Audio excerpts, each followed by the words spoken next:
Hi, IWF. Today we're here with Lucy Morillo. Good to see you, Lucy. Hi, Melanie. How are you? Good. So tell everyone about yourself. Where do you come from? How did you come to Miami? Oh, so I'm originally from Puerto Rico, born and raised, and my only brother lived in Pennsylvania, so I ended up going to school in Pennsylvania, and then I became an attorney, and I got, after a while, a little tired of the cold weather, so I came down to Miami, and I find that Miami is the best of all worlds for me because it has the warmth of the people and the weather of my country, but at the same time, it has the flavor of where I actually was educated. I'm an attorney by trade. I went to school in Pennsylvania as well, law school. But I've worn many hats, and I'm sure we'll talk about that. Most importantly, I'm the mother of a law student right now, very, very proud mom. So that's my number one claim to fame.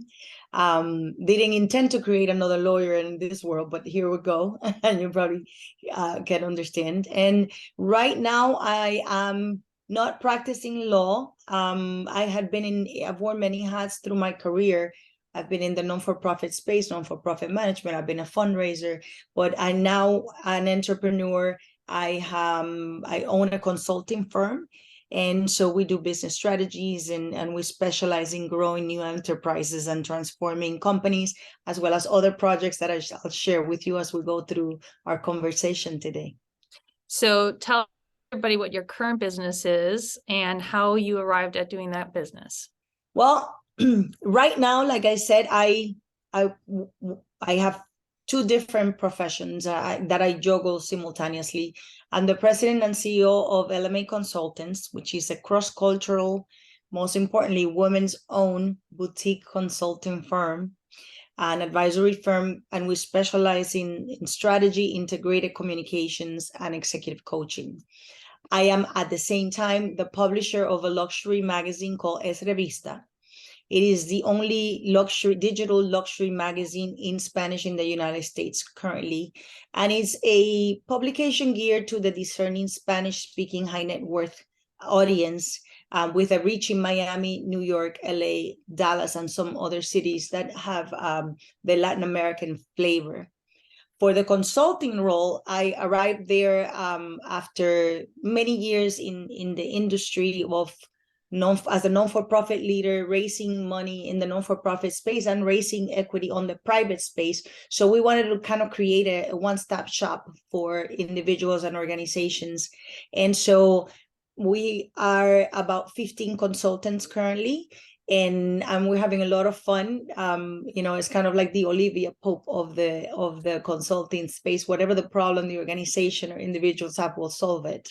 And on the publishing side, that's kind of like part of the entrepreneurship spirit. The opportunity kind of came about earlier this year. I saw a lot of synergy with the clientele of the consulting side in terms of the lifestyle and the interests of the luxury space. So we jumped on it.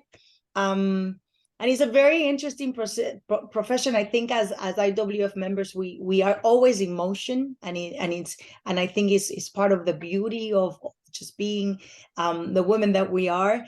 And so I am learning now a complete different side of my brain in terms of looking at how to publish different lifestyles, and we cover everything from travel to philanthropy to fashion to arts.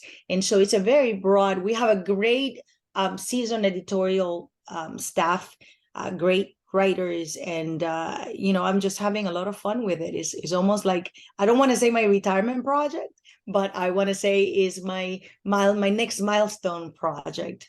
And so it's been very cool. Now it's exhausting to have so many hats, but I am having a good time.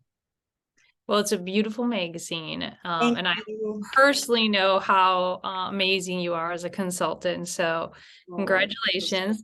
Thank Talk you. to us. It just published. It was digital. I wish I could show it to you, but we just actually have a physical magazine, so we're super excited. That's awesome.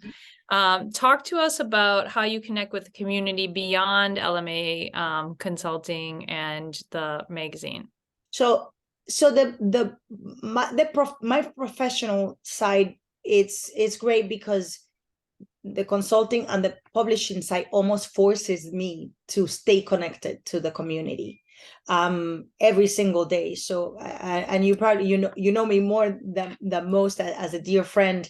I'm always participating in events, and I don't want to say galas, but galas and lunches and just any opportunity that I have. And I think that involves community leaders and audience for both of my business. And that gives me the opportunity to connect with the community in more ways than one. I feel very strongly that business development work has to be done in person, the old-fashioned way. And so it gives me the platform to stay connected. That way I identify how I can be of service, how I can bring to our community the things that we need beyond serving clients. And so, for example, this week I have been super busy because it's been Art Basel all the way. But it has given me the opportunity not only to cover a part of for the magazine on the arts and that side of the business, but also just to see the growth of Miami and be a part of it. And I mean, it's just been a great opportunity. So networking and being in the community is very important. I've been very involved with different organizations because I consult on non-for-profit and philanthropy. So I have my hands on the Chapman, on the issues of homelessness, on the issues of the United Way and supporting the communities. As you know, I was the president and CEO in the past of the Children's Hospital here, the Nicholas Children's Hospital, being part of the fabric and the growth of what our community is. Well, speaking of service, you're soon to be president of IWF as president-elect. Tell us what's your favorite part about IWF? Well, and it's a great segue to what I was saying. I'm a people's person, so that I love the connections that we make with other women and similarly situated and like-minded women. The mentoring aspect of it, I think it's very important to me. Before even joining IWF, my mentor was Teresa Weintraub. After IWF, it's just, has that relationship has expanded. And now I have other mentors like Tony Randolph and all of the other friends that we have, the relationships that we have, relationships grounded on common interest, on just backgrounds, on trust, because we trust each other. So the fact that the IWF is beyond an invitation only organization, but it's a sisterhood, and we support each other in what we're doing, and we talk about our business, but we talk about our families and how we balance everything. You and I bonded even more when we had the opportunity to co-chair the national conference here in Miami. And so it had so many dimensions to that, because we had the opportunity to showcase our community, our city, but to connect those from the global space with us, and just showcase all the wonderful things that all the women in our community are doing. And so it's I just love the organization. It's such an impressive quality of individuals. The membership is amazing. The engagement, the fact that you're forging these friendships that are going to last for a lifetime. Yeah, I totally agree. Tell us a fact about you that we would not find on the internet. Well, I come from a family of people in the military. So I was an ROTC Air Force cadet when I was in college. I didn't even know that. Yeah, as I keep it quiet. So speaking of service, I think that service has always been a very big part of our family. My mom was a haute couture seamstress, which explains why I love fashion so much. But very important for my mom was to, I remember wherever we went, she wanted to make sure that we always supported women that needed to be dressed to go to work if they didn't have, that we was provide that. My brother, you know, wanted to be in the military because he wanted to serve our country. So when I went to college, I joined the Air Force ROTC at Penn State. And, you know, my brother was not really thrilled about that because, you know, his little sister, I was like his daughter. And he was like, "Why? I did it. You don't have to do it." But it was great. You know, it was a great and honorable thing to do. I did not stay. But then in law school, I actually was accepted into the JAG, which I didn't do because my son came about. But it was ingrained, and it's something that people don't know about me. Oh, that's incredible. I didn't know that one. So 2 quick fun questions before as we wind down. What book or podcast are you recommending now?